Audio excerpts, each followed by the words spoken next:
Hey everyone, this is WobblyWallaby. Today I'll show you how I built my Liu Mao Xing in Ragnarok mobile to hit the critical stats necessary to take down the legend bosses.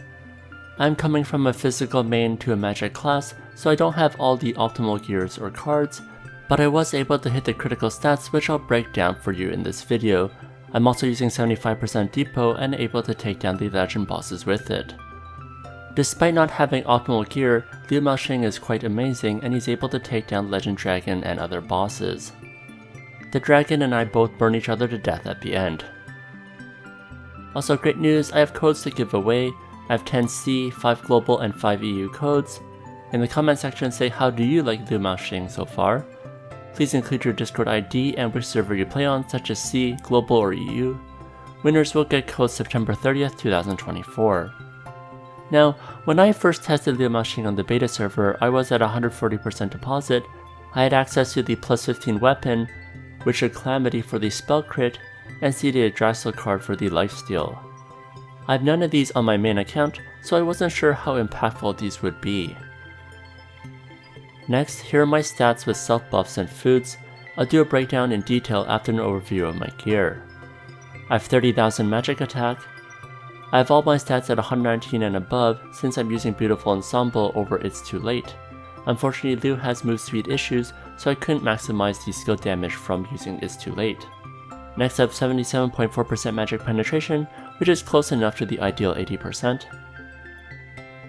I have 50% skill damage, which meets the ideal 50%. Next I have 202.5% ignore magic defense, a bit over the ideal 200% ignore magic defense, which is great. Next I have 108.5% fire damage and 76.5% water damage. Next, here's my gear overview.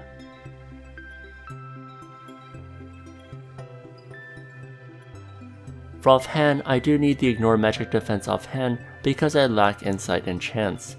If you have enough in chance, you can use the magic damage offhand instead, which will give you more damage. Next for armor, I use other short patrol for the elemental damage for fire and water, plus I need the ignore magic defense. Next for garment, I use classic robe for the ignore magic defense and the skill damage. Next for footgear, the Order of Guardian is for the magic penetration percentage. Next for accessories, many people do use 2 fire accessories. I choose to use the Usage's Duty for the ignore magic defense and the magic penetration percentage, both of which I lack due to poor enchants.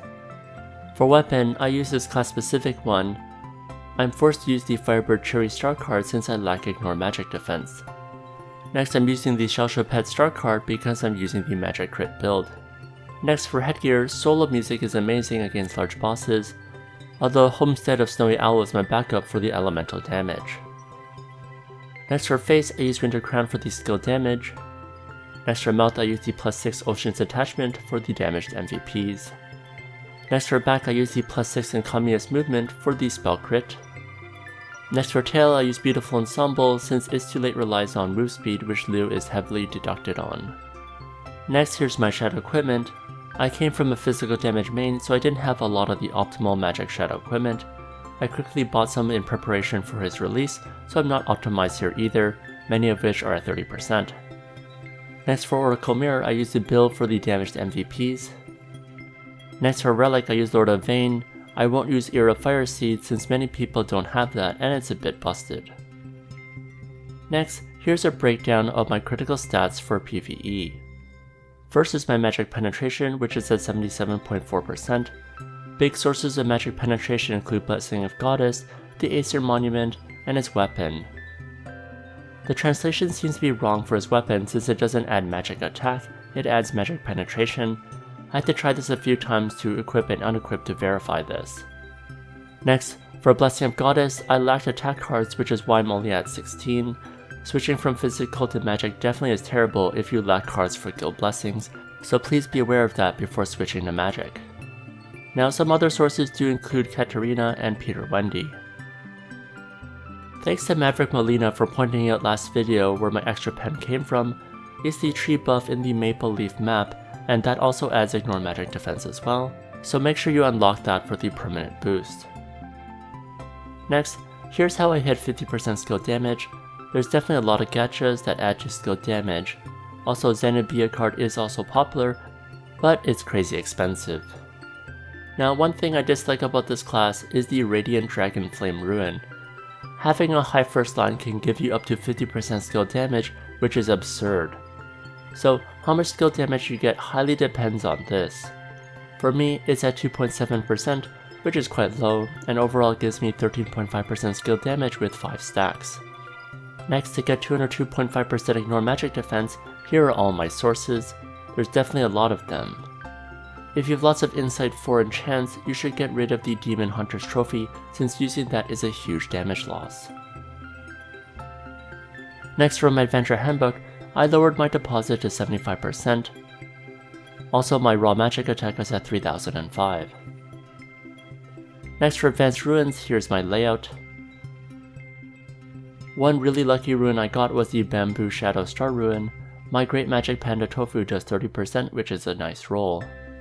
This is the second rune I'd highly recommend you re-roll for in order to get a higher percentage, that is in addition to the Radiant Dragon Flame Ruin.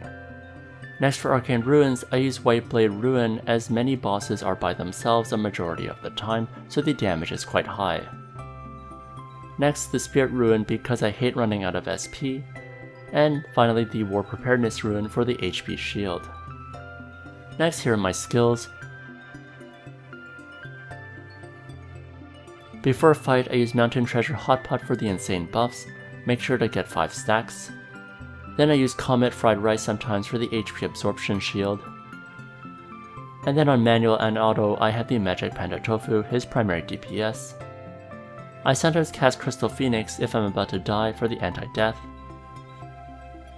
Next is some more gameplay and some of my opinions on this class now that it's on global. Against Museum Floor 2, I cast my buffs before attacking the boss. His damage is quite insane.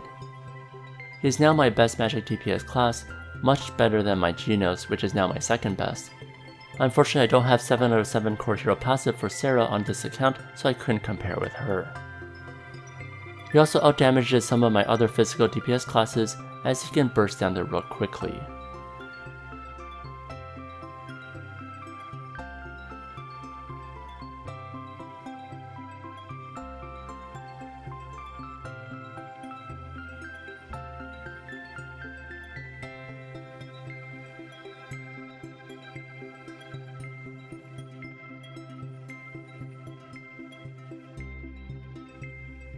Next, the reason why I heavily invested in this class is to help with Museum 3F. On Legend difficulty, my other physical classes can't deal with these bosses as effectively. Often, many can't even damage Nuka. But luckily, he can hit all 4, making him amazing, although I do need tanks otherwise I can't hit them properly.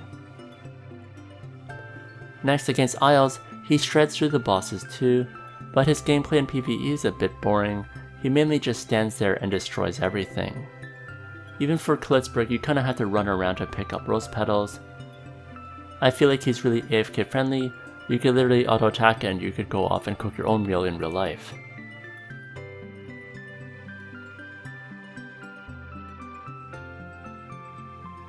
He also takes down the captain quite well for floor 3.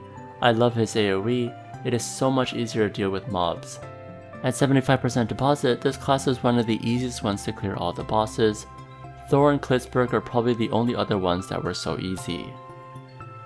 His DPS is excellent, but if you're a Klitzberg carry, I don't think I'd switch.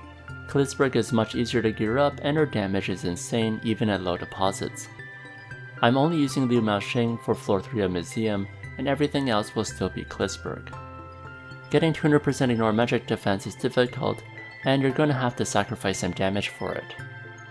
Since ignore defense is not a problem for Klitzberg, it's much easier to tweak her damage to boost it. Now, even if you can't do a lot of damage, as a party buffer, if you get a great Radiant Dragon Flame Ruin, people will be dying to have you in a party to boost their skill damage.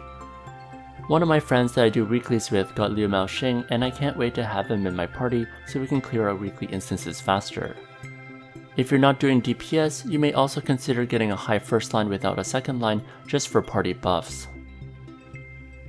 Next, I'm glad he didn't get any nerfs from the beta test. I'd already found him strong and I was hoping that he would stay this way on the global release.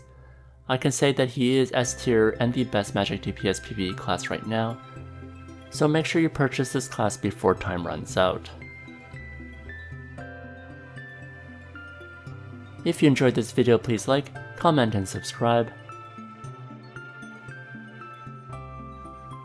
Here's a video that I would recommend, and if you want more tier list info, check out this playlist over here.